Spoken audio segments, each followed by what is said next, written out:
সুপ্রিয় দর্শক মণ্ডলী, আজকে আপনাদেরকে আমেরিকান ডেইরি লিমিটেডের আরও একটি ব্রিডিং বুল সম্বন্ধে পরিচয় করে দিব।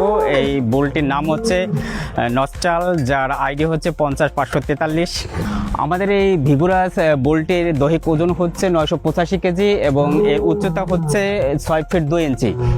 আমরা এই বুলটি অস্ট্রেলিয়া থেকে আমদানি করেছি এবং এর বাবা মা হচ্ছে দুজনই আমেরিকান। এই বুলটির আরেকটা বিশেষ বৈশিষ্ট্য হচ্ছে এটা হচ্ছে পোল্ড জিন সম্পন্ন এবং এর থেকে যেসব বাচ্চা উৎপন্ন হবে সেগুলো হবে শিংবিহীন, মানে হচ্ছে মুন্ডি।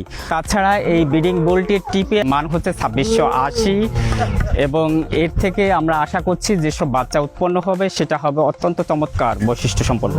সুতরাং আমি বলতে পারি যে যেসব খামারিরা এবং অন্যান্য প্রতিষ্ঠানের যারা উচ্চ মানের বাচ্চা এবং পোল বাচ্চা চান, মানে মুন্ডি বাচ্চা চান, তারা নির্দ্বিধায় আমাদের এই ব্রিডিং বুলটি সিমেন্ট সংগ্রহ করতে পারেন। ধন্যবাদ।